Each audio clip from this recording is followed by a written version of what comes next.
podcast. We have a very special episode for you all today. So, without further ado, let's introduce our celebrity for the day. All right, everybody. So our celebrity on the examination table for today is Dolores Daniels, more commonly referred to as Dee Dee. Dee Dee is a 65-year-old African-American female comedian.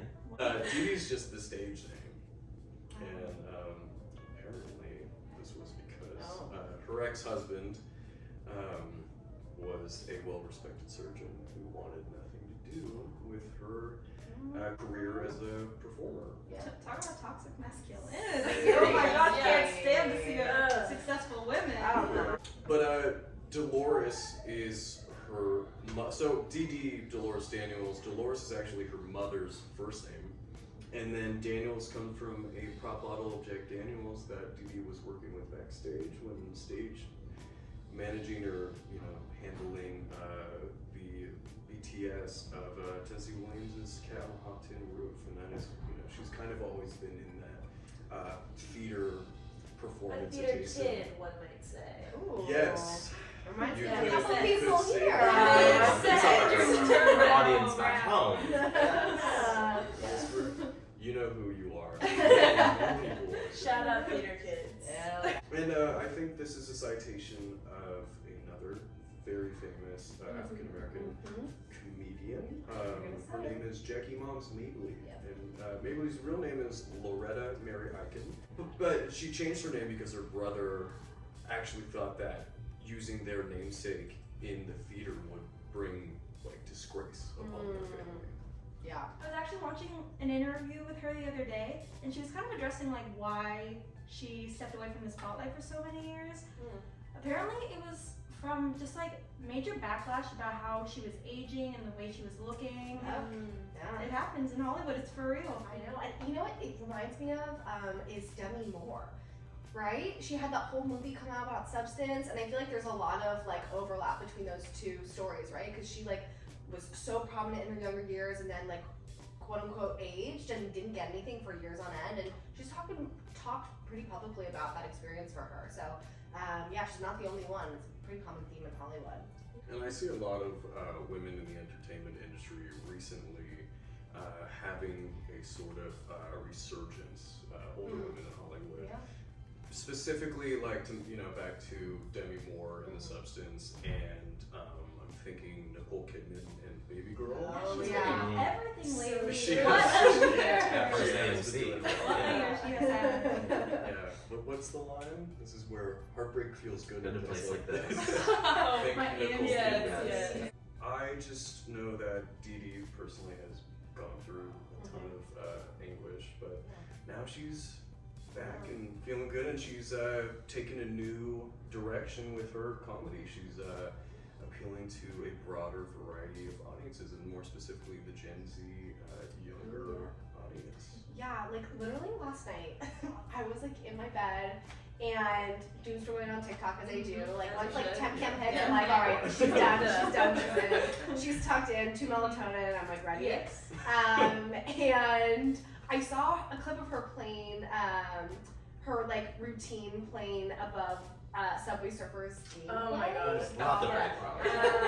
Yeah. It's either that or it's the soap cutting videos. Oh my god, I'm You see the obsessed. sand cutting? Yes. So good. She just does really good crowd work. She just she's able to connect with the Gen Z audience, probably because she has kids that are their same age too.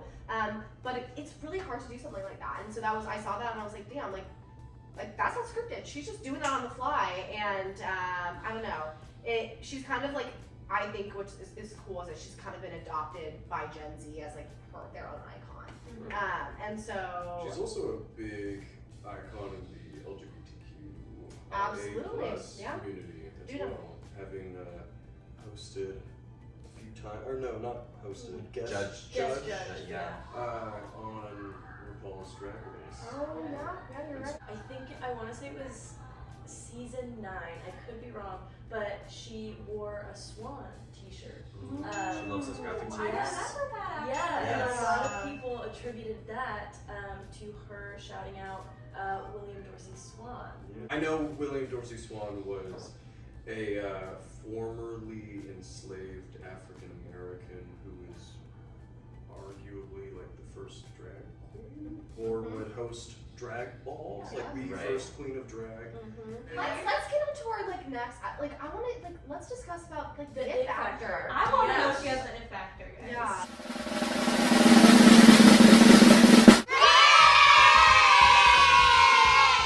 I'm gonna say I feel like 100%. I think that she has something that's so captivating about her natural charisma. She's so outspoken. She has this don't care attitude. You know, and she's just herself on stage, and I think that's something we don't see a lot in Hollywood. It's really rare to see people that we feel we can connect to, that we relate to, that we feel we are almost personal. Yeah, we look up to them. We feel like we know them on a personal level, and I feel like she just does just that in her stand-up. You know, you're talking about her family, things like that. I think that she does a great job drawing her audience in, which is something you incredibly need in stand-up work, and also something I think is really refreshing in the overall Hollywood scene. Public intimacy, you might If say. you will, yes, yes. Yeah, I really agree. I think she's definitely got it. For me, it's about how effortless she is because she's talking about some really difficult things, some situations in her own personal life. She's also got a lot of criticism over the years. I mean, that's initially why she kind of fell out of the spotlight, but she's back. But even though she talks about these really hard topics and the ways that affected her, at the same time, her delivery is always flawless. You know, she always gets the crowd going, and it doesn't seem to bother her as a performer, even if, like, as the subject of her jokes, it bothers her. So she's kind of balancing these two personas, and it never feels forced. She always has that perfect balance. So I think she's always got it. Yeah. It's tough because I do think that she's been attained in so many like fields. We've seen her do some films. We've seen her come back and do stand up. She's kind of speaking for so many communities. I mean, I guess you could say like she can be a little out of touch at times. Yeah. I think a little bit. I mean, who couldn't like? She disappeared from the industry for so long, and I think maybe like her boost to stardom so quickly might give her a little bit of a chip on the shoulder. Ego? Yeah, a little bit of an ego. And I think there's like a difference between it and like our favorite celebrity, right? Like it having it, like you can have it, like Jennifer. Oh my gosh, Anne not Hathaway? Anne Hathaway. Oh my god. Sorry. Oh, Blake Lively. Oh, That's Blake like Lively. Oh. I mean, like, okay, Oh, but no. listen though. Arguably, she was an it girl in the 2000s. And I still No, that's not true because she was nobody's favorite.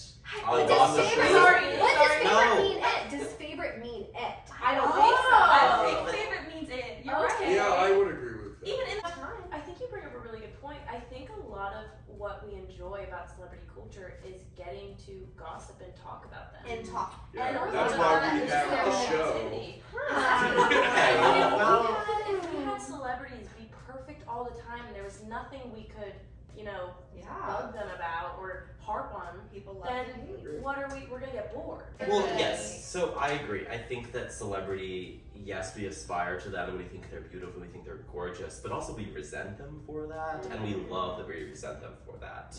I think that society always needs a scapegoat, and celebrity is a very convenient scapegoat. To wrap it up, I think the reason that I'm going to say Dee Dee does have the it factor is because she, as we were saying, is so human and so effortlessly talented. You know, I think she's just got it. She's got that charm we all like. So I say I. I. If you think she has it. I. Wow. Thanks Unanimous for decision. thank you for watching today's podcast episode.